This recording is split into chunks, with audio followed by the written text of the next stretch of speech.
Hi everyone, मैं रोहन यादव आप सभी का एक बार फिर से अपने यूट्यूब चैनल पर स्वागत करता हूं।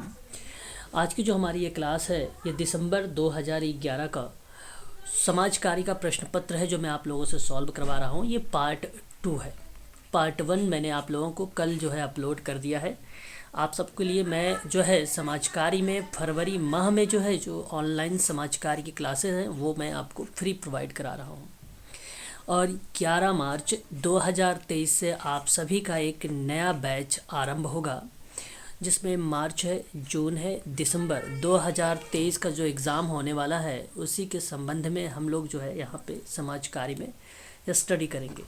आपको भी बता दूँ, इसकी जो हम सर्विस प्रोवाइड कराएंगे वो एवरीडे लाइव क्लासेस रहेंगी आपकी, और कवर यूनिट वाइज टॉपिक किया जाएगा आप लोगों का। और PYQ फ्रॉम 2004 से लेके 2023 यानी जो एग्ज़ाम होने वाला है मार्च में, मैंने उसको यहाँ पे इन्वॉल्व किया है। 2023 का पेपर भी मैं आप लोगों को सॉल्व करवाऊंगा। ये मैं बात कर रहा हूँ 11 मार्च से आप सबका स्टार्ट होगा, ठीक है।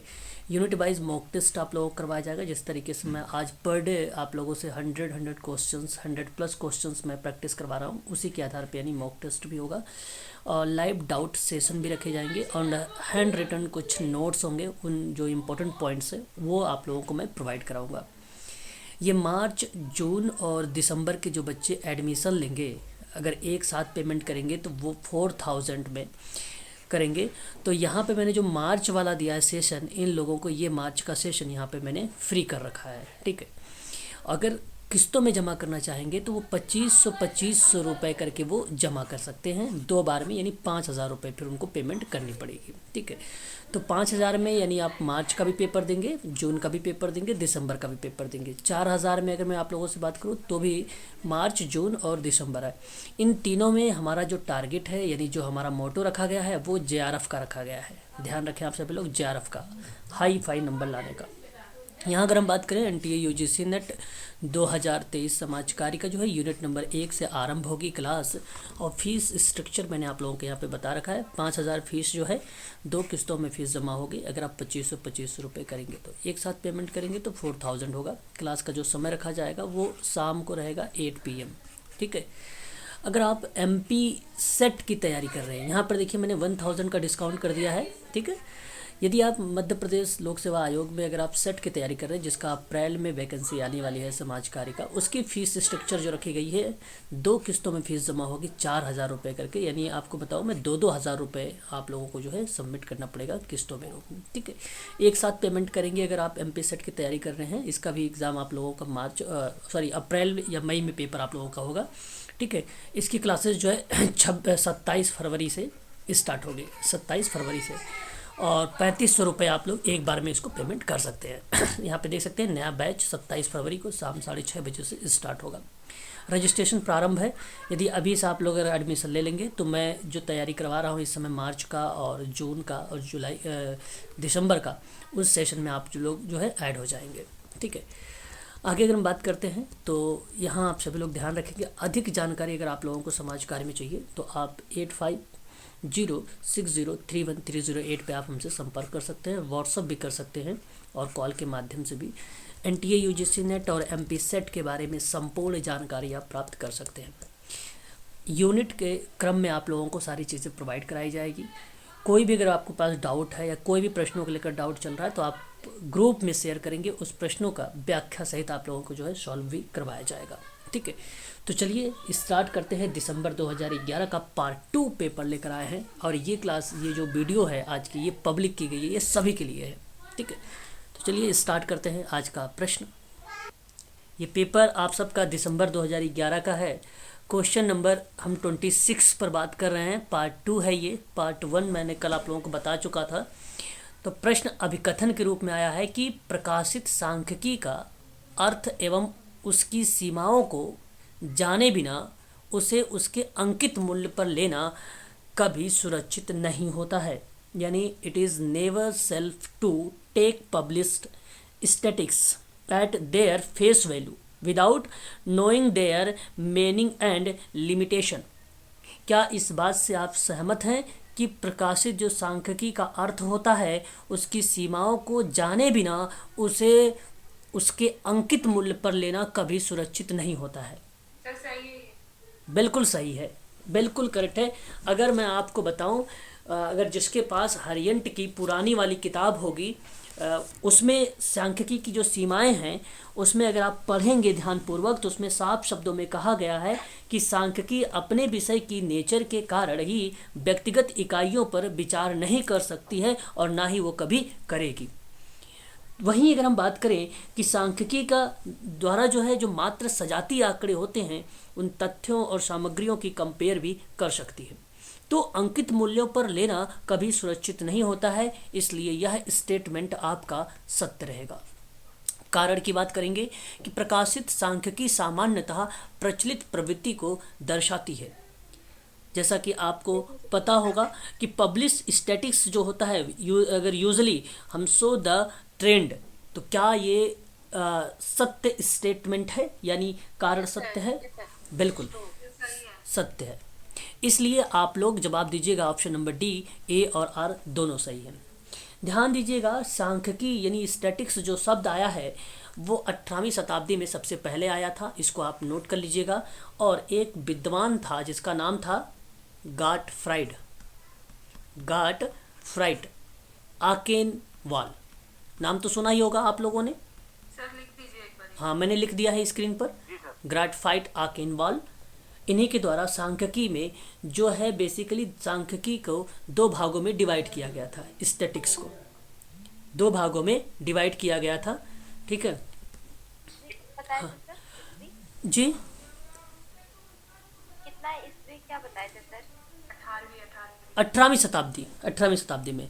तो यहाँ पे आपको ध्यान ये देना है कि जैसे अगर मैं बात करूँ, एक वचन होता है और एक बहुवचन होता है। ध्यान दीजिएगा, बहुवचन होता है, ठीक है। और ध्यान देना आप सभी लोग, दो भागों में इसको डिवाइड किया गया।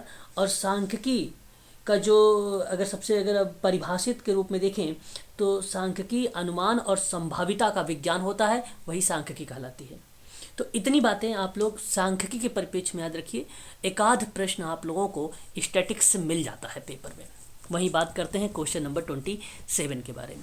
सर ये जो सांख्यिकी को बांटा था ना एक वचन और बहुवचन में। जी, सांख्यिकी जो है सामान्य रूप से दो प्रकार का होता है, एक वचन होता है और बहुवचन होता है। बहुवचन का मतलब होता है तथ्यों को और आंकड़ों से प्राप्त करना, मतलब व्यापार, राष्ट्रीय आय, वाणिज्य, आयात निर्यात वाली जो प्रक्रियाएं होती हैं वो बहुवचन के परिप्रेक्ष्य में होती है।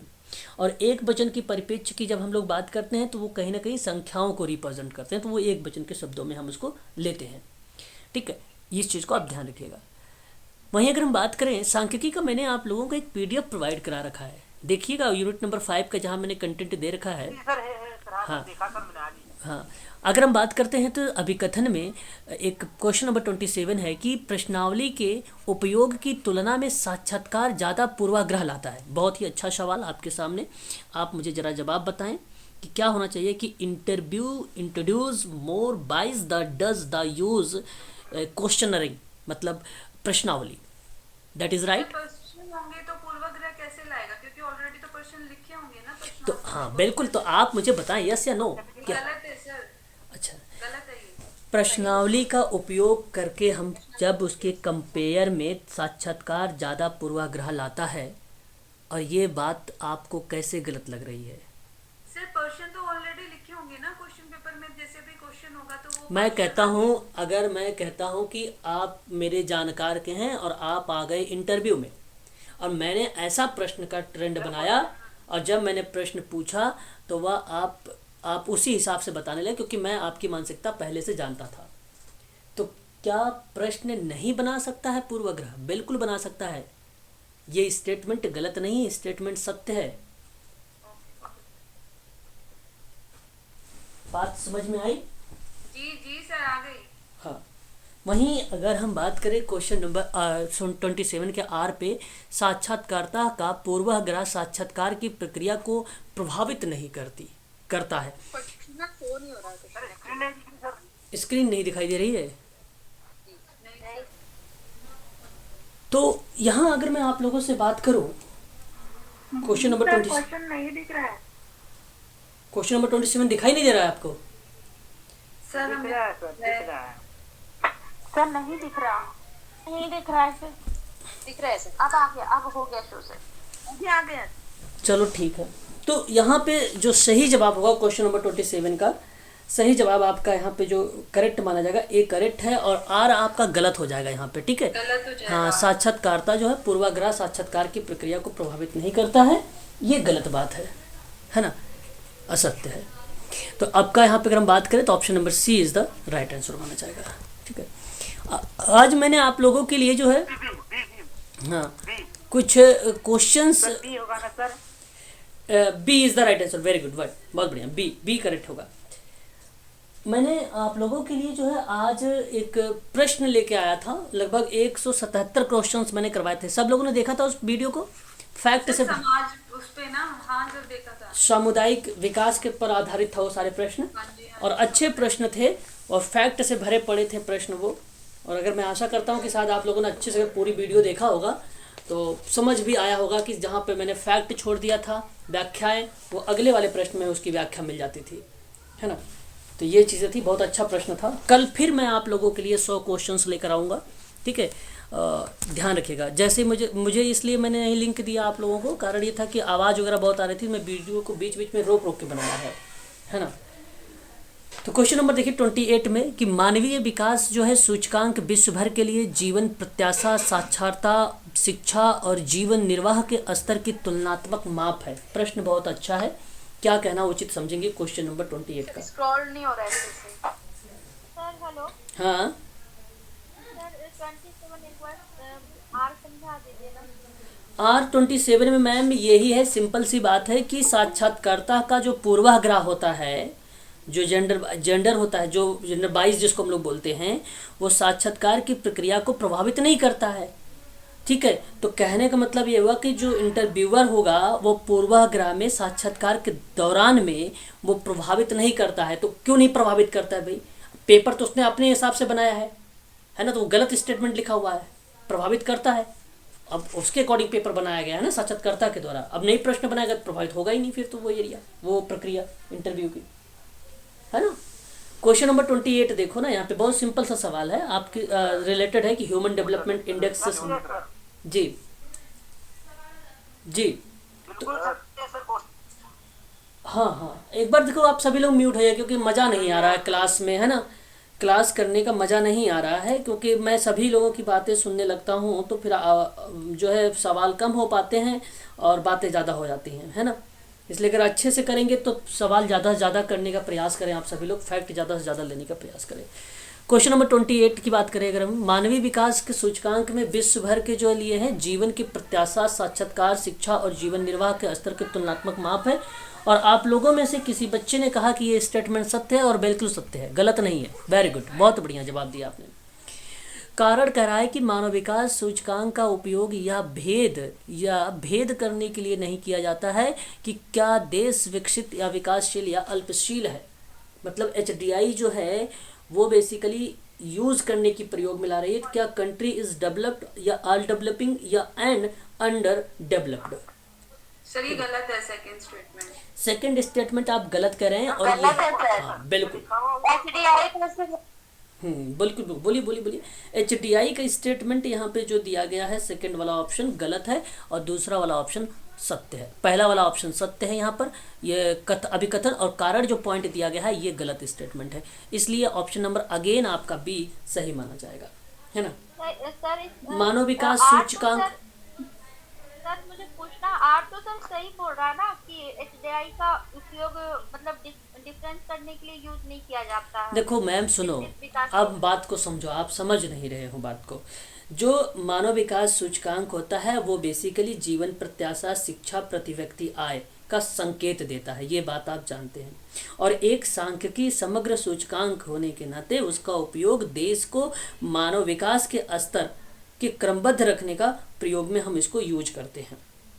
वहीं मानव विकास सूचकांक के अंतर्गत ये शब्द कह रहा है आप लोगों से कि उपयोग या भेद करने के लिए नहीं किया जाता कि क्या देश विकसित और विकासशील या अल्प विकसित है। क्या हम ये अगर कहें कि HDI जो है भेद करने के लिए नहीं है, जो विकसित और विकासशील और अल्प विकसित वाले देश हैं, क्यों नहीं है भाई, है कि नहीं है बताओ। ये तो HDI हर जगह लागू होती है भाई ना, कि जीवन प्रत्याशा चाहे वो अल्प विकसित वाला हो, चाहे वो अर्ध उसमें हो, अविकसित में हो या विकसित देशों में हो। तो मेरा कहने का मतलब ये है कि जीवन प्रत्याशा हो या शिक्षा हो या प्रति व्यक्ति आय हो, उसका उपयोग देशों के मानव विकास के 4 स्तरों को क्रमबद्ध तरीके से रखा गया है, और ये बात संयुक्त राष्ट्र विकास कार्यक्रम के द्वारा किया गया है जारी, और ये बात सत्य है। यहाँ पे प्रश्न में नहीं लिख दिया है, जिसकी वजह से प्रश्न या स्टेटमेंट आपका आर गलत हो जाएगा, सही नहीं है, ये आपका स्टेटमेंट गलत है दूसरा वाला। ठीक है, याद रहेगा कि अभी भी दिक्कत आ रही है समझने में? समझ नहीं आया? समझ नहीं आया? अब बोलते भी नहीं हो आप लोग। सर आ क्लियर गया है सर। नहीं भाई, सर, आप कोई आप बच्चा बोला नहीं। अब सुनो आ गया सर। सुनो, एक तो अपने मन में ही बोलते हैं आप लोग, समझिए। अब ध्यान से मेरी बात देखिए, नेटवर्क इश्यूज हो सकते हैं सर आपके यहाँ, क्योंकि सारे बच्चे के पास अगर स्क्रीन नहीं आ रही तो तभी हमारे यहाँ प्रॉब्लम है। अगर मैं आपसे बात करूँ यहाँ पे, मानव विकास के आधार पर देशों का आकलन के लिए एक सूचकांक विकसित किया गया है, ये बात ध्यान से सुनो, जिसे मानव विकास सूचकांक के रूप में जाना जाता है। और यही सूचकांक दर्शाता है कि एक देश विकसित है और अल्प विकसित या अविकसित है, या अगर हम कहें विकासशील है। ये स्टेटमेंट सत्य है, परंतु यहाँ एक शब्द लिख दिया कि सूचकांक का उपयोग भेद करने के लिए नहीं किया जाता है, जिसकी वजह से यह स्टेटमेंट फिर गलत हो जाएगा।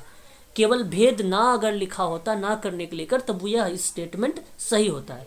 और ये HDI रिपोर्ट जब पहली बार 1990 में जारी किया गया था, तो उसी समय ये बात तय हो गई थी कि भेदभाव के लिए बात नहीं होगी।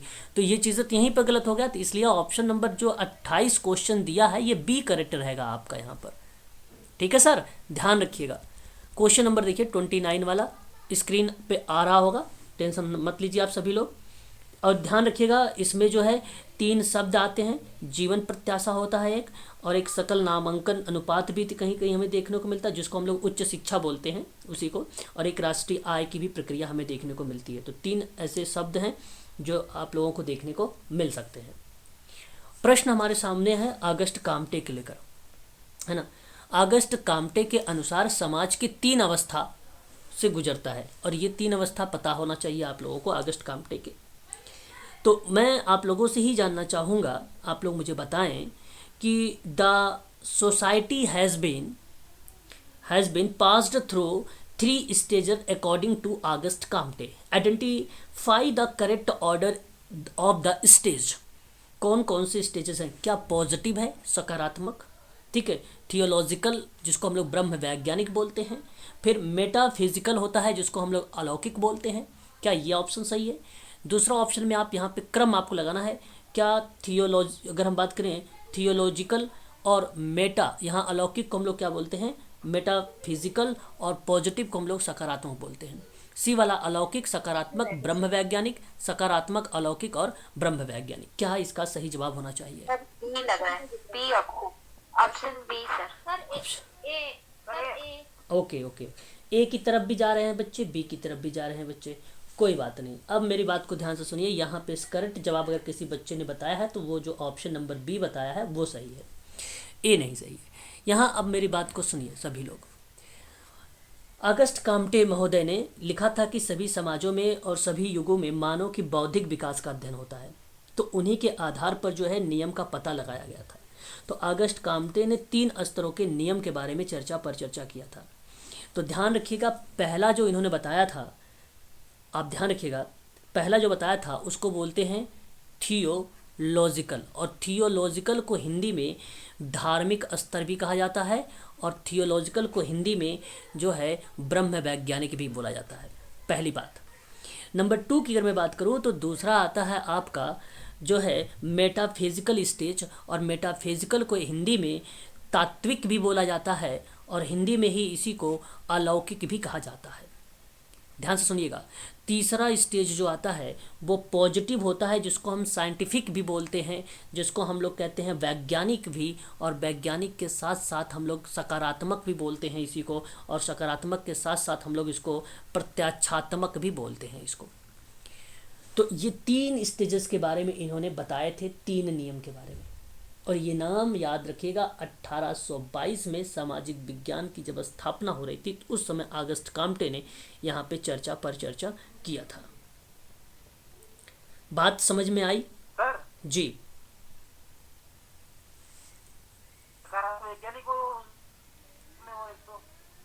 वैज्ञानिक, अब मेरी बात को सुनिए, थर्ड वाला आपका यही है, वैज्ञानिक, सकारात्मक, प्रत्यक्षात्मक। अब मेरी बात को आप और देखिए, मैं रिकॉर्डेड क्लास बना रहा हूँ, आप चाहें तो बाद में भी देख सकते हैं सभी लोग। सर अब मेरी बात को सुनो थोड़ा सा। यहाँ पे अगर हम बात करें कि एक एक के बारे में आपको जान लेना भी ज़रूरी है, क्या क्या इसका मीनिंग बताता है। जो ब्रह्म वैज्ञानिक का मतलब होता है, हम यहाँ पर क्या करते हैं, हम यहाँ पे अलौकिक शक्ति, देव देवी, आत्मा या समस्त वस्तुओं में वही शक्ति व्याप्त होती है, उसके बारे में जिक्र किया गया। पेड़ पौधे, जल प्रवाह, चर अचर के बारे में यहाँ पे क्रियाशील होता है, इसके बारे में बताया गया था। और जो अलौकिक चीज़ें होती हैं, अलौकिक को तात्विक कहा गया। अलौकिक का मतलब ये था कि ईश्वर की वैयक्तिक शक्ति के धारणा का लोप होता है और ईश्वर का चिंतन व्यक्ति के रूप में ना होकर एक अमूर्त शक्ति के रूप में होता है, वही तात्विक स्तर होता है, वही अलौकिक होता है। और एक सकारात्मक शब्द था, सकारात्मक को हम लोग वैज्ञानिक भी कहते हैं।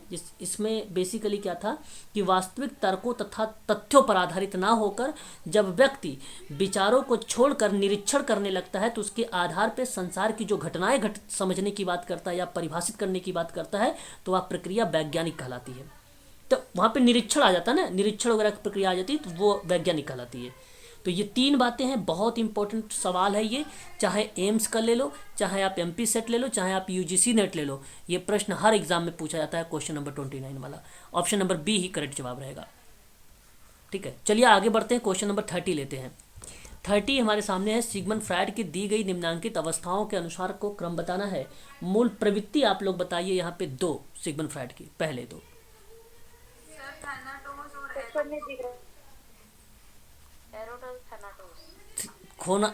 थेनाटोस ऐसे मत बोलो ना, थेनाटोस का नाम किसका ले रहे हो, प्राइड का नाम ले रहे हो आप लोग। मैं ये फ्रायड का बात कर रहा हूँ। देखो भाई साहब, लिबिडो का नाम ही नहीं आएगा। जीवन मूल प्रवृत्ति पहले है, जीवन मूल प्रवृत्ति है, एक है ये। दूसरा जो है यौन मूल प्रवृत्ति है, यौन मूल प्रवृत्ति है। यौन मूल प्रवृत्ति को क्या बोला जाता है, थेनाटोस बोला जाता है, ये प्राइड ने बोला है। और इरोस कहा जाता है जीवन मूल प्रवृत्ति को, ये बोला करो आप लोग। लिबिडो इसका वो थोड़ी है, लिबिडो तो काम प्रवृत्ति के बारे में बात किया था सिगमंड फ्रायड ने। ठीक है, ये ध्यान रखिएगा। अब सिगमंड फ्रायड के अकॉर्डिंग जो बताई गई है अवस्थाओं को क्रम में, तो ऑप्शन नंबर जो बी वाला है ये करेक्ट होगा। 0 से लेकर, अगर हम बात करें, 0 ना कह के जन्म बोलिए, 0 मत बोलिएगा। ठीक है, जन्म से लेकर 1 वर्ष करिएगा, 2 से लेकर 3 वर्ष करिएगा, 3 से 4 करिएगा, और सुषुप्तावस्था जो होगा 4 से 5 हो जाएगा, और 6 से 12 कर दीजिएगा आप लोग जननांगी अवस्था। तो ऑप्शन आपका करेक्ट हो जाएगा बी वाला, यही ऑप्शन आपका सही जाएगा सिगमंड फ्रायड के द्वारा। ठीक है, बी वाला करेक्ट रहेगा ना, हाँ या ना बोलिए। हाँ, क्वेश्चन नंबर 31 बहुत ही सरल प्रश्न है, परंतु अगर आप इसकी इंग्लिश देखेंगे तुरंत आइडेंटिफाई कर लेंगे कि मैंने कौन सा प्रश्न कराया है। बट मैं आपको यहाँ पे सीधा सीधा बताऊंगा, आप लोग ध्यान से समझने का प्रयास करिए। फाइंड आउट करना है करेक्ट सीक्वेंस। जो बेस्ट व्यवस्था है इसको माइक्रो सिस्टम बोलते हैं। ठीक है, माइक्रो बोलते हैं, MIC मैं लिख रहा हूँ। और जो यहाँ पे समिष्ट व्यवस्था होता है इसको MACR माइक्रो बोलते हैं, सिस्टम बोलते हैं। और जो मध्य होता है इसको हम लोग मीज़ो बोलते हैं। और जो आपका लास्ट होता है, जो आपका वाय होता है, उसको हम लोग एक्सो बोलते हैं। और एक और सिस्टम होता है क्रोनो सिस्टम होता है। तो हालांकि 5 होता है, बट यहाँ पे 4 ही के बारे में बात किया है, ब्रोफेन ब्रेनर के द्वारा दिया गया था। अब ब्रोफेन ब्रेनर ने इस थ्योरी को जब लाया था 1979 में लाया था। ठीक है, अगर हम बात करें यहाँ पे, तो ब्रोफेन ब्रेनर ने 1979 में परिस्थितिकी का जो मॉडल लाया था उसको ले आया था। तो अगर मैं आप सबसे यहाँ पे बात करूँ, तो आप लोग में से ही मुझे कोई बच्चा बताएं कि इसका सही जवाब क्या होना चाहिए। Option C. Option C, okay. Macro पहले होता है, मैक्रो लास्ट में, माइक्रो पहले। ओके ओके, तो यहाँ पे जो आप लोगों का जवाब आया है ऑप्शन नंबर सी की तरफ आया है, और यही ऑप्शन आपका सी वाला ही करेक्ट जाएगा। ऑप्शन नंबर सी ही आपका यहाँ पे करेक्ट जाएगा। चाहो तो आप लोग इसको नोट भी कर सकते हो, इम्पोर्टेंट सवाल है आप सबके लिए। अगर लिखना है तो कॉपी पर लिख लीजिए सभी लोग। मैंने शायद आप लोगों को नोट्स भी इसके प्रोवाइड कराए हैं, हाँ या ना में भी जवाब दिए? लिखवाया आपने पहले भी। लिखवाया है ना, बहुत बढ़िया। ठीक है, तब फिर अच्छी बात है, option number C is the right answer होगा। हिंदी भी थोड़ा सा आप सभी लोग देखे रहिएगा, है ना, क्योंकि हिंदी में भी हमें कहीं ना कहीं इसको देखने को मिलता है। ठीक है भाई, एक माइक्रो होता है, मीज़ो होता है, फिर एक्सो होता है, फिर माइक्रो होता है, फिर क्रोनो होता है, 5 स्टेजेस होती हैं, इसको आप ध्यान रखिए। क्वेश्चन नंबर 32 आपके सामने आ चुका है क्या? मैंने ये एक्ट के माध्यम से आप लोगों को पढ़ाया है। नहीं आया सर अभी। चलो कोई बात नहीं, मैं बताता हूँ। क्वेश्चन नंबर जो 32 है वो बेसिकली विवाह पर अधिनियम है और उसके अधिनियम को सही क्रम में व्यवस्थित करने की बात किया गया है। ठीक है, क्वेश्चन नंबर 32 में। अब अगर मैं इसमें अगर आपसे बात करूं 32 में, तो आप मुझे ज़रा बताएं, जो पारसी एक्ट है, पारसी विवाह और तलाक अधिनियम जो है, ये बेसिकली सन 1936 का है। और हिंदू विवाह अधिनियम की अगर मैं बात करूं तो ये 1955 का है। और जब मुस्लिम विवाह अधिनियम की मैं बात करता हूं तो आपके मन में 1939 आता है। जब मैं बात करता हूं विशेष विवाह अधिनियम का तो 1954। अब आप मुझे क्रम बताइए आप लोग। ऑप्शन नंबर डी, पारसी विवाह D, option D. Option number D is the right answer हो जाएगा, करेक्ट जवाब यहाँ पे। ये क्रम क्वेश्चन ही नहीं दिख रहा, क्वेश्चन भी नहीं दिख रहा है।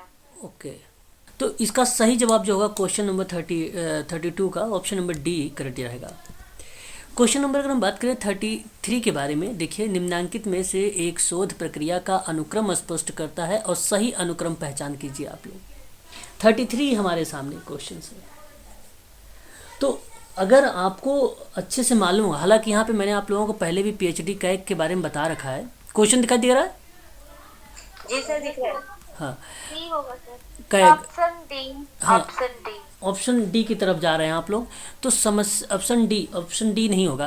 देखो, समस्या की रचना पहले होगी, ठीक है, और समस्या की रचना ये भी है, फिर उद्देश्य होगा, फिर परिकल्पना होगी, फिर संग्रह आंकड़ों का होगा, फिर आंकड़ों का विश्लेषण होगा।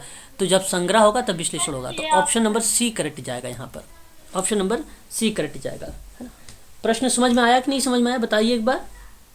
हाँ सर समझ। चलो अब देखिए क्वेश्चन नंबर 34। स्क्रीन अब तेजी से चल रही है? तेजी से नहीं चल रही। अच्छा। सामाजिक व्यक्तिक कार्य में जो है अवस्थाओं का सही क्रम पहचानिए आप लोग। व्यक्तिक कार्य की अवस्था बताया गया है, स्टेजेस बताए गए हैं और क्रम आपको बताना है 34 का। Option B, option B. Option B sir B.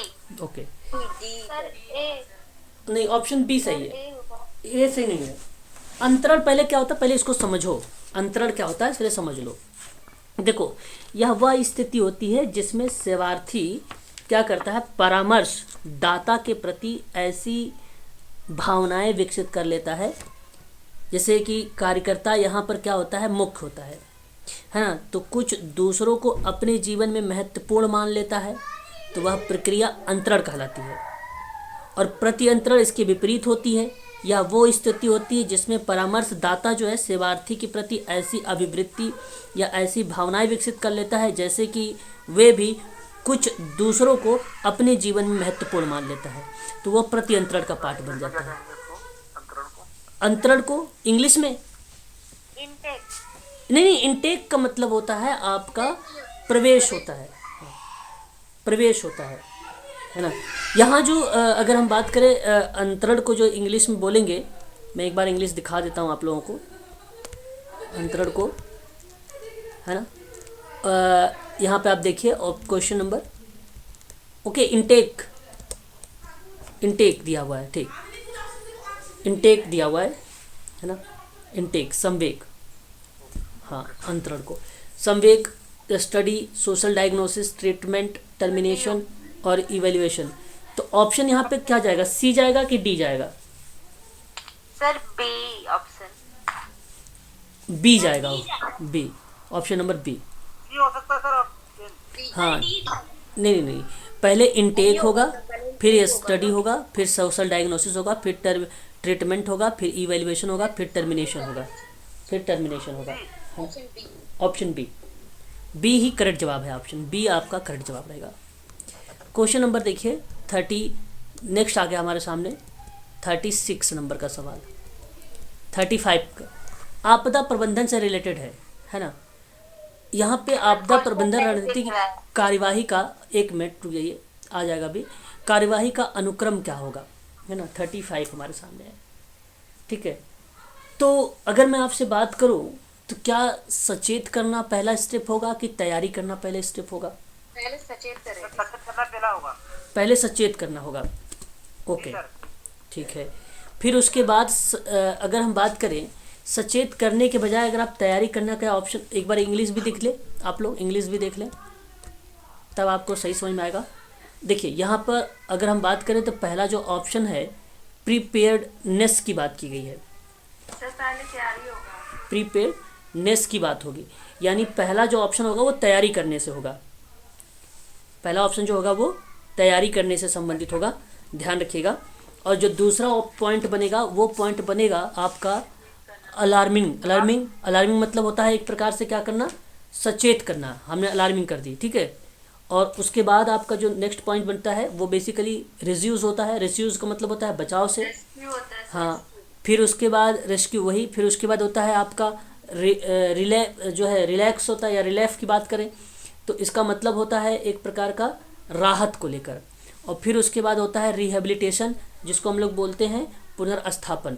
तो आपका ऑप्शन जो जाएगा यहाँ पे करेक्ट आपदा प्रबंधन की रणनीति को लेकर सही क्रम क्या होना चाहिए, ऑप्शन बी करेक्ट होना चाहिए। देखो मैंने आपको पहले भी इसके बारे में बताया भी था कि आपदा से पहले का मैनेजमेंट क्या होता है ना। आपदा से पहले का मैनेजमेंट क्या है, यूनिट नंबर 10 का ये क्वेश्चन है, मैं आपको बताऊंगा, करवाऊंगा, निश्चिंत रहें आप सभी लोग 10 का। तो इसमें सबसे पहले आता है आपदा से पहले का प्रबंधन, है ना। आपदा से पहले का प्रबंधन आता है, और जो पहले का प्रबंधन आता है उसमें हम पहले क्या रखते हैं, नंबर 1 पर पे तैयारी करते हैं।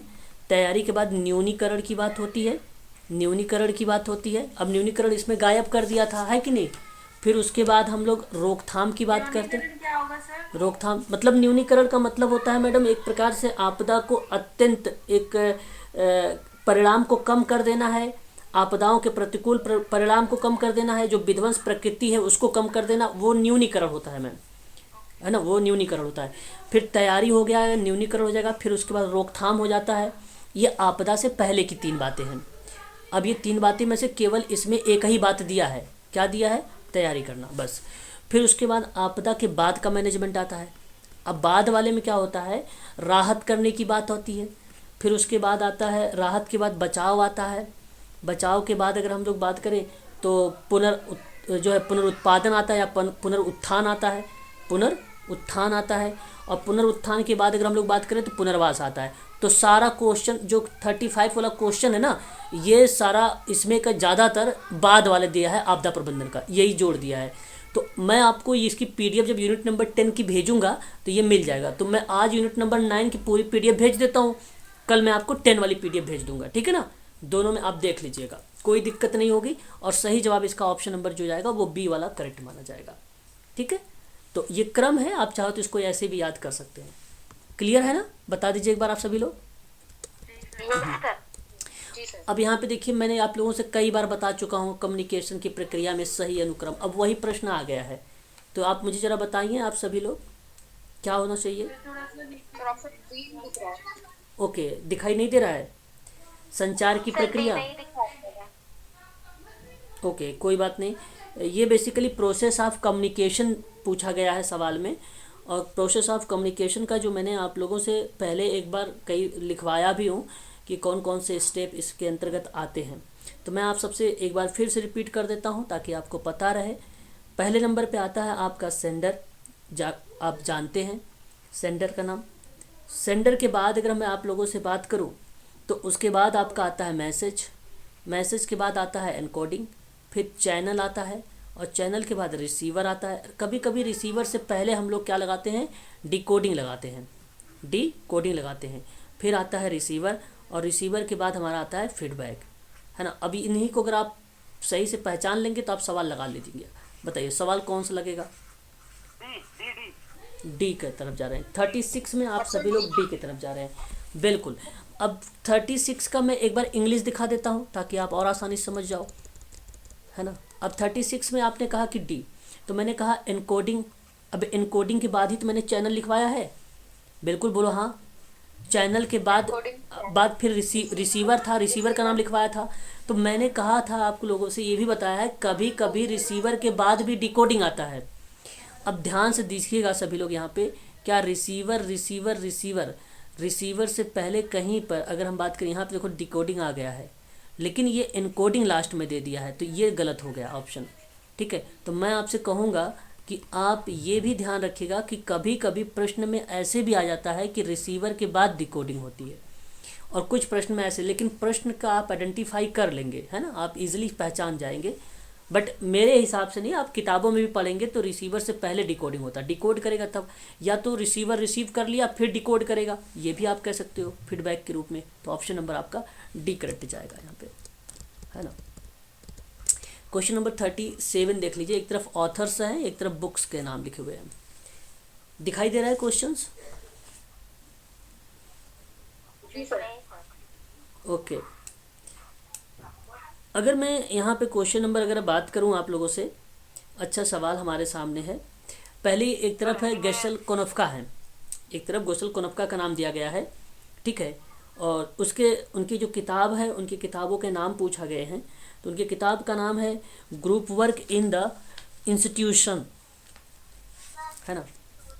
आप देख रहे होंगे ये group work and can be जो है इफेक्टिव मेथड है, जहाँ पे motive student encourage active learning, develop की और critical thinking, communication, decision making skill वगैरह डेवलप के बारे में, किताब के बारे में चर्चा किया था गेशल कोनफ्का ने। तो इसलिए ये पॉइंट आपका सही जाएगा यहाँ पर, ठीक है, ये वाली पॉइंट सही जाएगी। HB ट्रेकर का नाम तो आप लोगों ने सुना ही होगा, HB ट्रेकर के बारे में। HB ट्रेकर ने सोशल ग्रुप वर्क की किताब लिखा था, जहाँ पर प्रिंसिपल एंड प्रैक्टिस की बात किया था। ग्रेस मेथू की अगर मैं आपसे बात करूँ तो ग्रेस मेथू ने introduction to social case work के बारे में बात किया है। और गार्टन हैमिल्टन की अगर मैं बात करूँ आप लोगों से, तो मैंने इसकी 3 किताबें बड़ी फेमस है, मैंने आप लोगों से कई बार बताया है। हाँ, theory and practice of social case work वाली किताब आ जाएगी। तो इस हिसाब से अगर मैं आप लोगों से बात करूँ तो यहाँ जो ऑप्शन जाएगा, ऑप्शन नंबर जो डी वाला है ना, ये ऑप्शन करेक्ट चला जाएगा आप लोगों का, ठीक है। ऑप्शन नंबर जो डी वाला जाएगा वो करेक्ट चला जाएगा। आगे बढ़िए और नेक्स्ट क्वेश्चन देखिए। यहाँ पे क्वेश्चन नंबर 38 हमारे सामने है ना। अभी आ जाएगा। सर एक भी क्वेश्चन नहीं दिखाई दे रहा है, किसी को भी एक भी क्वेश्चन दिखाई नहीं दे रहा है? अभी 37 का ऑप्शंस नहीं दिख रहे थे, अभी 38 का क्वेश्चन नहीं दिख रहा है। नहीं दिख रहा है सर। नहीं, ओके, तो उसमें इतनी प्रॉब्लम नहीं आती है। क्वेश्चन नंबर 38 देखिए। वही मैं भी सोचती थी, रिकॉर्डिंग ज्यादा सही रहता है, फ्लो बना रहता है ना सर। हाँ, तो मैच ऑफ द फॉलोइंग है, एक तरफ एक्ट दिया गया है, एक तरफ ईयर ऑफ पासिंग दिया गया है। 38 का सवाल है हमारे सामने। प्रश्न नंबर पहला है कि द जुवेनाइल जस्टिस एक्ट की बात किया रहा है, और द जुवेनाइल जस्टिस एक्ट मतलब क्या होता है? 2000 में लगाएंगे आप लोग यहाँ पर, ठीक है। तो मैं आपसे यहाँ पर 4 वाला पॉइंट लिख देता हूँ। और अगर अच्छा इसके बारे में आपको पता भी होना चाहिए कि ये जो 2000 का जुवेनाइल एक्ट है, ये 16 वर्ष लड़कों का और 18 वर्ष लड़की के अपराध पर बाल अपराधी की श्रेणी में रखा जाएगा, ऐसी बात कही गई थी इसमें, ठीक है। तो इसलिए ये इसका 4 वाला सही हो जाएगा। The right to education act 2009 यानी ये 3rd हो जाएगा। और द चाइल्ड लेबर जो है प्रोहिबिशंस एंड रेगुलेशन एक्ट की बात है, 1986 है, मतलब बाल श्रम निषेध एवं विनिमय एक्ट है सन 1986 का, ये पहला वाला आ जाएगा। और द चाइल्ड ट्रैफिकिंग एंड, है ना, पोर्नोग्राफी एक्ट है, और इसको बोला जाता है कि बच्चों का अनैतिक व्यापार तथा अश्लील जो साहित्य अधिनियम है, और ये आपका कब आया था? 1998 को, यानी दूसरा। तो क्रम आपका लग गया होगा 4 3 1 2, 4 3 1 2, ऑप्शन डी। डी आएगा, कहाँ देख रहे हो आप? डी। क्वेश्चन नंबर देखो 39, ठीक है, डी दिखाई, क्वेश्चन नंबर 39 दिखाई दे रहा है, देखो। कोई बात नहीं, मैं बताता हूँ तब तक, आप तब आ जाएगा। एक तरफ इंटरनेशनल डे लिखा हुआ है, एक तरफ डेट लिखी हुई है, ठीक है। और ये भी मैं आपको बता चुका हूँ। इंटरनेशनल डे में जो लिखा हुआ है पहले पॉइंट पर, वो इंटरनेशनल डे ऑफ एल्डर्स लिखा हुआ है। इसका मतलब होता है अंतर्राष्ट्रीय वृद्धावस्था का दिवस, और ये 1 अक्टूबर को मनाया जाता है ना, ये 1 अक्टूबर को मनाया जाता है। उसके बाद लिखा गया है वर्ल्ड इन्वायरमेंट डे लिखा हुआ है, इसका मतलब होता है विश्व वातावरण दिवस, और ये 5 जून को मनाया जाता है। और उसके बाद वर्ल्ड ब्लड डोनर डे लिखा हुआ है, इसका मतलब होता है कि विश्व रक्तदान दिवस, और ये कब मनाया जाता है? 14 जून को मनाया जाता है। कब मनाया जाता है? ये 14 जून को मनाया जाता है, यानी 14 जून मनाया जाता है। और उसके बाद विश्व कैंसर दिवस है, और विश्व कैंसर दिवस को हम लोग 4 फरवरी को मनाते हैं, वर्ल्ड कैंसर डे 4 फेब को मनाते हैं हम लोग। अब बताइए जरा ऑप्शन कौन सा सही जाएगा यहाँ पर? ऑप्शन नंबर 2 यानी बी। क्वेश्चन नहीं दिख रहा है। क्वेश्चन दिख ही नहीं रहा है। ओके, क्वेश्चन नंबर 40 देखो, एक बार सभी लोग म्यूट हो जाइए। कह रहा है कि मैच आइटम इज जो है इन लिस्ट 1 एंड विथ में लिस्ट 2 दिया गया है, choose correct code given below. नीचे लिस्ट 1 लिस्ट 2। पॉइंट ए में है social case work. Social case work किसको रिप्रेजेंट करेगा? ये बेसिकली बिहेवियर मॉडिफिकेशन मॉडल को रिप्रेजेंट करता है। हाँ, सोशल ग्रुप वर्क की अगर हम लोग बात करेंगे तो ये रेसिप्रोकल मॉडल को बताता है, रेसिप्रोकल मॉडल को, है ना। रेसिप्रोकल का मतलब होता है पारस्परिक प्रारूप होता है। और कम्युनिटी ऑर्गेनाइजेशन की अगर हम बात करेंगे तो ये सोशल प्लानिंग मॉडल को बताता है। और सोशल एक्शन की अगर हम लोग बात करते हैं तो यहाँ पे जो है कॉन्शियसलाइजेशन मॉडल की बात होती है, जहाँ पे हम लोग बोलते हैं चैतन्यकरण का मॉडल, शुद्धिमतीकरण का मॉडल, पाउलो फ्रेरे का है ये। तो सही जवाब ऑप्शन नंबर डी चला जाएगा ना जी, डी ऑप्शन करेक्ट हो जाएगा। जरा अब मुझे बताइए, क्या आप लोगों को क्वेश्चंस दिखाई दे रहे हैं? ठीक से स्क्रॉल हो रहा है? ओके, यानी नेट में प्रॉब्लम है। देखिए क्वेश्चन नंबर 41। क्वेश्चन नंबर 41 की अगर हम बात करें यहाँ पे, तो हमारे सामने क्वेश्चन है विलियम रीड दिया गया है एक तरफ लिस्ट 1। विलियम रीड किसको रिप्रेजेंट करेंगे? विलियम रीड किस पे आएंगे? विलियम रीड के बारे में मैंने पढ़ाया भी है, लोरा वगैरह के बारे में। विलियम लोरा रीड, हाँ, टास्क सेंट्रल मॉडल, बिल्कुल टास्क सेंट्रल मॉडल हो जाएगा। फ्लोरेंस होलिस की अगर मैं बात करूँ आप लोगों से, तो फ्लोरेंस होलिस रिप्रेजेंट करेंगे आपका जो है साइको सोशल मॉडल पे, जिसको हम लोग बोलते हैं मनोसामाजिक विकास का मॉडल। जैक रोथमैन की अगर हम लोग बात करें तो इसको हम क्या बोलेंगे? लोकलिटी डेवलपमेंट कहेंगे। और एच पार्लियामेंट की अगर हम बात करें, हेलन हॉरिस पार्लियामेंट, तो that is problem solving model आ जाएगा आपका, ये करेक्ट जवाब हो जाएगा, है ना। तो ऑप्शन नंबर 3 को करेक्ट कर देते हैं यहाँ पर। देखिए ऑप्शन नंबर 3 दिया गया है, दिखाई दे रहा है ऑप्शन? हाँ सही। चलो अब स्क्रॉल हो रही है सही तरीके से ना? सही से हो रहा है। चलो, एक तरफ मोमेंट दिया गया है, एक तरफ जो है यहाँ पे अगर हम बात करें तो आंदोलन दिया गया है ना, प्रोफाउंडर की बात की गई है। तो अगर मैं आपसे बात करूं आर्य समाज के बारे में, तो आर्य समाज आप स्वामी दयानंद सरस्वती का नाम लगाएंगे आप, है ना, स्वामी दयानंद सरस्वती का नाम लगाएंगे। ये आर्य समाज जो आया था 1875 में आया था, वेदों की ओर चलो, इनका एक नारा था इसमें। और ब्रह्म समाज की अगर हम लोग बात करते हैं तो ये राजा राम मोहन राय का आ जाएगा। ये आया था 1828 में, और एक आया था इसी में 1815 जो है आत्मीय सभा को लेकर, है ना, आत्मीय सभा को लेकर। और एक आता है सत्य शोधक समाज, और ये रिप्रेजेंट करेगा ज्योतिबा फूले का, और ये आया था 1873 में आया था। और थियोसॉफिकल सोसाइटी की अगर मैं बात करूँ तो ये श्रीमती एनी बेसेंट का नाम आता है, और श्रीमती मिसेस जो है एनी बेसेंट महोदय 1875 में इन्होंने जो है इसकी इस्टेब्लिश बेसिकली की गई थी, परंतु ये बीएचओ की स्थापना में सन 1907 में इनकी भूमिका देखने को मिली थी। हाँ, तो मैं अगर आपसे कहूँगा कि ऑप्शन नंबर यहाँ पे जो बी वाला होगा वो करेक्ट माना जाएगा आपका यहाँ पे, ठीक है। क्वेश्चन नंबर नेक्स्ट देखो, दिखाई दे रहा ना क्वेश्चन? स्क्रॉल हो रही ना? चलो अब आप देखिए यहाँ पे एक क्वेश्चन नंबर 43 में फिर मैच आइटम दिया गया, लिस्ट 1 है, साथ में उसके लिस्ट 2 भी दिया गया। लिस्ट 1 में नल हाइपोथेसिस दी गई है। नल हाइपोथेसिस मान्यता को अज्यूम जो है यहाँ पे अगर हम बात करें जो है assumption that two variable are equal, है ना। तो मान्यता को दो चरों के बराबर बांटता है, क्या बांटता है ये बताइए एक बार। Null hypothesis. नल हाइपोथेसिस। उसके बाद अल्टरनेट हाइपोथेसिस है। अल्टरनेट हाइपोथेसिस किसको बताएगा? assumption that one variable support बिल्कुल सही। तो ऑप्शन नंबर आपका यहाँ पे थर्ड हो जाएगा। और काई स्क्वायर किसको रिप्रेजेंट करेगा? test of hypothesis हाँ बिल्कुल, ये आपको बताएगा टेस्ट ऑफ हाइपोथेसिस। और कोरिलेशन किसको बताएगा? Karl Pearson. बताइए ऑप्शन कौन सा सही चला जाएगा यहाँ पर? बी। ऑप्शन नंबर बी होगा कि सी होगा? सी होगा सर, सी होगा। सी नल ऑप्शन। हाइपोथेसिस सेकंड है हाँ ना, सी। assumption। क्वेश्चन नंबर 44 देख लीजिए एक बार। चैरिटी ऑर्गेनाइजेशन सोसाइटी बताइए किसको रिप्रेजेंट करेगी? सर 1869। बिल्कुल सही जवाब 1869। बताइए द बेवरेज रिपोर्ट किसको रिप्रेजेंट करेगा? 1941। 1941 कहाँ पे? अच्छा यहाँ पे है। थर्ड पे। हाँ एलिजाबेथन पुअर लॉ किसको रिप्रेजेंट करेगा? 1601 1601।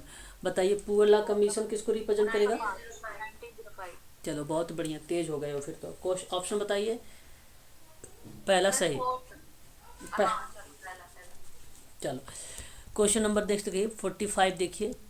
अन्ना हजारे का नाम आ रहा है। अन्ना हजारे किसको रिप्रेजेंट करते हैं? रालेगन सिद्धि। Legal सिद्धि हाँ रोलेगन सिद्धि का नाम आ जाएगा। बाबा आमटे की बात अगर हम लोग करें तो धर्म का बचाव आंदोलन आनंदवन। आनंदवन। नहीं आनंदवन आनंद। बाबा राम हाँ मेघा पाटेकर का अगर हम लोग बात करें तो नर्मदा बचाओ नर्मदा बचाओ। और श्री प्रसाद भट्ट चिपको आंदोलन हाँ चंडी प्रसाद भट्ट चिपको आंदोलन 1973 है ना, ये आपका जाएगा। ठीक है। नर्मदा बचाओ आंदोलन 1989 में आया था, एमपी गुजरात से था ये। और चिपको 1973 बेसिकली आया था ये, और 1980 में समाप्त हो गया। केरल कुंतीपूछ एक नदी है, वहीं से ये बेसिकली लाया गया था। ऑप्शन चला जाएगा आपका डी करेक्ट होगा। डी हाँ। चलिए आगे देखिए यहाँ पे। अच्छा ये तो हो गया। यहाँ पर देखिए अब आपको क्वेश्चन नंबर 45 हो गया ना, ये आपका आगे सारे वो क्वेश्चंस जो गद्यांश वगैरह रिप्रेजेंट करते हैं। ठीक है, एक बार इसको पढ़ोगे क्या? करना है इसको, करवा दें एक बार बताओ। सर कर लेते हैं। चलो कर लेते हैं। थोड़ा नेट पे अब सही देखो चल रहा है। ऐसे में मैं आपको बता देता हूँ कि इसको करने का तरीका क्या होता है, समझे रहिएगा आप सभी लोग। पहले हम प्रश्न को पढ़ते हैं, फिर हम जाके क्या करते हैं उसके गद्यांश जो दिए होते हैं उनको देखते हैं। ठीक है, कभी गलती मत करिएगा कि गद्यांश को पूरा पढ़ ले, फिर प्रश्न को पढ़े, फिर उसके बाद ऑप्शन को देखे, फिर जाके गद्यांश में जाए। टाइम बर्बाद होगी, टाइम वेस्ट जाएगा और कोई रिजल्ट आपको नहीं मिलेगा। अच्छा तो मैं आपको बता देता हूँ, जब भी पेपर में आए तो पहले प्रश्न को पढ़ो। विश्व स्वास्थ्य संगठन के अनुसार विकासशील देशों में स्त्रियों के विरुद्ध हिंसा की जो दर है वो क्या रही है? 14.5 ए होगा सर 14.5 अब ऑप्शन ए सुनो तो सही, ऐसे नहीं। फिर उसके बाद अगर आपको क्या करना है 14.5 देखना है, 15.2 देखना है, फिर 14.05 देखना है, फिर 15.02% देखना है। सर 15.2 है। अब देखो यहाँ पर, हाँ 14.5 अब यहाँ पे जो 14.5 पॉइंट दिया है ये बेसिकली विकासशील देशों में स्त्रियों के विरुद्ध हिंसा की बात की गई है। अब प्रश्न में यह क्या ऐसा है, इसमें तो कहा है WHO के अनुसार स्त्रियों के विरुद्ध हिंसा की तरह से। तो विकासशील देशों में स्त्रियों के विरुद्ध हिंसा की बात हुई है ना। फिर उसके बाद देखिए यहाँ पर विकासशील देशों में, तो ये प्रश्न विकासशील देशों से लिया गया है कि विकसित देशों से लिया गया है? सर विकासशील 15 दोनों से लिया गया है, विश्व से। दोनों से लिया गया है। सर नहीं देखो दोनों। कहाँ पढ़ाई कर रहे हो भैया, प्रश्न तो पढ़ ही नहीं रहे हो, प्रश्न तो ध्यान दे ही नहीं रहे हो आप लोग। मैं कह रहा हूँ प्रश्न में खुद विकासशील लिखा हुआ, तो कहाँ से दोनों आ गया? विकासशील विकसित इसमें लिखा ही नहीं विकसित देश, तो कैसे दोनों हम बोल सकते हैं भाई?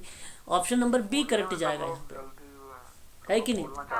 हाँ देखिए 47 देखिए सर कि जो है चोटें संभावित रूप से बल पर श्रेष्ठ प्रमाण है। बताओ जरा किसने तर्क किया था ये बात? अब यहाँ पर देखना है। Option D.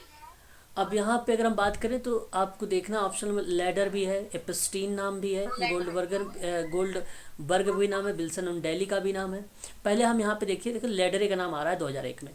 तो इन्होंने क्या बोला है लैडरे महोदय ने कि यह तर्क किया है कि शायद चोटें बल के श्रेष्ठ प्रमाण है। तो क्या मैं इनको लगा सकता हूँ ऑप्शन नंबर डी को? बताइए, यही लिखा है ना, छोटे संभावित रूप से बल पर श्रेष्ठ प्रमाण है, तो बस हाँ ऑप्शन नंबर डी सही चला जाएगा। ऐसे ही प्रश्न को पढ़ना है। अब देखिए अभिकथन दिया हुआ है कि स्त्रियों और बालिकाओं के विरुद्ध हिंसा जो है प्रमुख स्वास्थ्य एवं मानवाधिकार का चिंता का बात है। 48 वाला आपसे कह रहा है। तो मैं आपसे कहूँगा कि स्त्रियों और बालिकाओं के विरुद्ध हिंसा प्रमुख स्वास्थ्य और मानवाधिकार का चिंता है। और अगर आप बात करें ऊपर वाले में, देखिए यहाँ पे स्त्रियों और बाल्यावस्था वृद्धावस्था तक अपने संपूर्ण जीवन में शारीरिक और मानसिक दुर्व्यवहार से झेलती हैं, और WHO के अनुसार ये बातें कही गई हैं। हमारी वर्तमान सूचना के आधार पर घरेलू हिंसा का सामना भी कर रही है स्त्री जो है, स्त्रियों को ठीक ठाक संख्या का अभाव भी है। तो प्रश्न हमारे सामने अभी तक नहीं मिला है। अच्छा ऊपर तो था, मिला तो था, यहाँ पे देखिए ऊपर है। क्या यहाँ पर ये बात बताना चाहेंगे, स्त्रियाँ जो होती हैं बाल्यावस्था से वृद्धावस्था तक अपने संपूर्ण जीवन में शारीरिक और मानसिक व्यवहार को झेलती हैं, तो क्या ये चिंता का विषय है, यस या नो? बिल्कुल है, करेक्ट जवाब। ये स्टेटमेंट सही हो जाएगा फिर, बिल्कुल सही है। फिर अगर हम बात करते हैं क्योंकि स्त्रियाँ बालिकाओं दुर्व्यवहार के प्रति ज़्यादा अति संवेदनशील हो गई होती हैं, ये भी सत्य है और ये भी सत्य है, और मैं आपको बताऊंगा यहाँ पर व्याख्या भी है। ऑप्शन नंबर ए आपका करेक्ट हो जाएगा, ऑप्शन नंबर आपका ए करेक्ट हो जाएगा, है ना, ऑप्शन ए करेक्ट हो जाएगा। क्वेश्चन नंबर नेक्स्ट देखिए, अंतरंग साथी के व्यवहार को प्रतिबंधित करने के लिए पुरुष निम्नलिखित में से क्या तरकीब का उपयोग करता है, बताइए। अब सुनिए, इसमें घरेलू हिंसा भी है, बलात्कार भी है, हाँ घरेलू हिंसा भी है, बलात्कार भी है, शारीरिक हिंसा भी है, चोटें भी है। तो मैं अगर आपसे कहूँ यहाँ पे जैसे शारीरिक हिंसा को लेकर, देखिए अब यहाँ पे ढूंढिए प्रश्न को, क्वेश्चन में हमें क्या करना है, ढूंढना पड़ता है ना। तो अगर मैं आपसे बात करूँ यहाँ पर, पहले देखिए हमारे सामने एक शब्द मिला है यहाँ पे 19 जो है, यहाँ पे देखिए 19 से 44 वर्षों के आयु वर्ग की स्त्रियों के मध्य कुल रुग्णता का भार का 19% जो है बलात्कार और घरेलू हिंसा के विरुद्ध है, ठीक है। प्रश्न में ऐसा कुछ नहीं है, इसको आप छोड़ दीजिए, बलात्कार वाला ऑप्शन को जो आप हटा दीजिए। फिर आगे हम बात करते हैं, अब घरेलू हिंसा वाला देखिए यहाँ पर शारीरिक हिंसा होगा, कहाँ लिखा हुआ है, शारीरिक हिंसा कहाँ पर, सर मारपीट, ओके। स्त्रियों का अपने वर्तमान में पूर्व पुरुष के साथ बजाय अन्य किसी के द्वारा द्वारा पीटा जाना, बलात्कार और मारा जाना ज़्यादा संभावित होता है। तो स्त्रियों और बालिकाओं के विरुद्ध जो है हिंसा के स्वास्थ्य और मानवाधिकार का चिंता का विषय भी है। चलो शारीरिक हिंसा बेसिकली यहाँ पर मेंशन तो खास शब्दों में नहीं लिखा है, बट इसके अर्थों को बता रहा है ना। शारीरिक हिंसा जो है इसके अर्थों को बता रहा है, वही शारीरिक हिंसा होती है। अगर आप मार पीट कर रहे हैं, है ना, तो वो शारीरिक हिंसा ही है, उसके साथ हो रही है।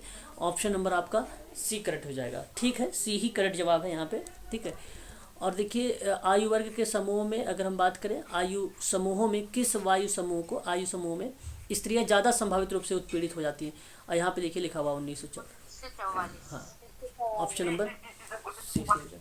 तो ऐसे प्रश्न में ना केवल बहुत इजी होते हैं, हमें केवल प्रश्नों को पढ़ना होता है, फटाफट पढ़ने के बाद डायरेक्ट हमें क्या करना है, उसको आंसर को देना होता है जवाब, ठीक है। तो अभी के लिए इतना ही रखिए, ठीक है। अभी सही चल भी रहा है आप लोगों का, ठीक है। फिर मैं अभी फ़ोन से ही कनेक्ट करके आप लोगों को क्लास लूँगा, ठीक है ना, ठीक है, चलिए।